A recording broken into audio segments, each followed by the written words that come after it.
வணக்கம். எல்லாத்துக்கும் வணக்கம். இன்றைக்கி நம்ம ஒரு விஷயத்தை பற்றி பேச போகிறோம். ஒரு சின்ன கதை.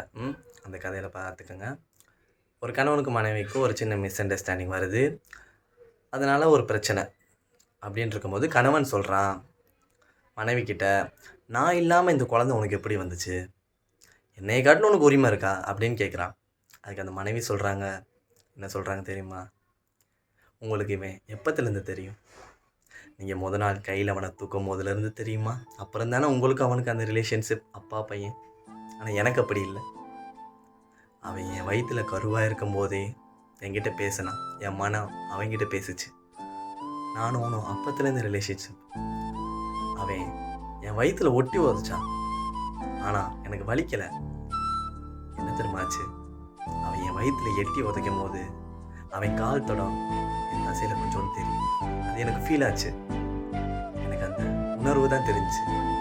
எனக்கு அப்பத்துலேருந்து அவன் என் ரிலேஷன்ஷிப். அவன் என் சதையை கிழிச்சிட்டு வெளியே வந்தான்.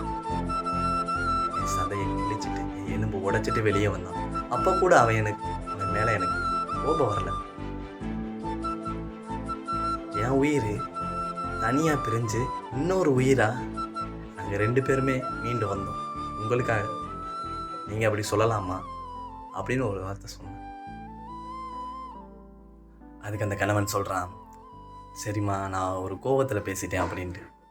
மனைவி சொல்கிறா, உங்களோட கோவத்தை கூட உங்களால் வெளியே காட்ட முடியுதில்ல, நீங்கள் எவ்வளோ அதிர்ஷ்டசாலி அப்படின்னு.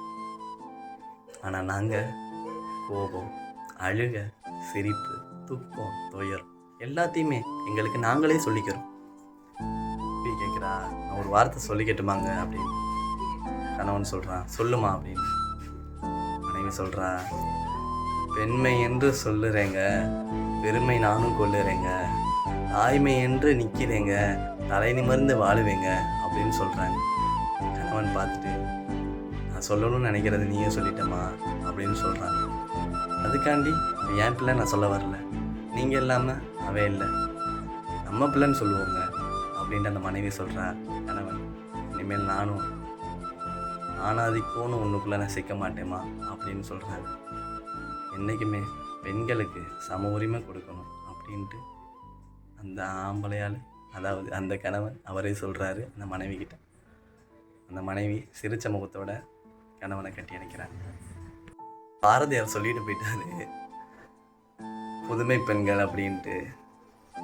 என்றைக்குமே பெண்கள் தான், பெண்கள் மட்டும்தான் அப்படின்ட்டு ஆண்கள் நினைக்கிற வரையும் பெண்கள் என்பது கடவுள், பெண்ணுக்கு சமம் நிறைய வரும் என்பது ஆணுக்கும். இங்கே சில பேர் சொல்லுவாங்களே, கற்போட இரு அப்படின்ட்டு. ஏன் வீணாவாக போகிறாங்க. சில வெறிநாயகை கடிச்சிருச்சுன்னு வச்சுக்கோங்களேன், நம்ம என்ன பண்ணுவோம், நம்ம கையை வெட்டி போட்டுருவோமா, இல்லை கண்ணை பிடிங்கி நோண்டி போட்டுருவோமா? கிடையாதே.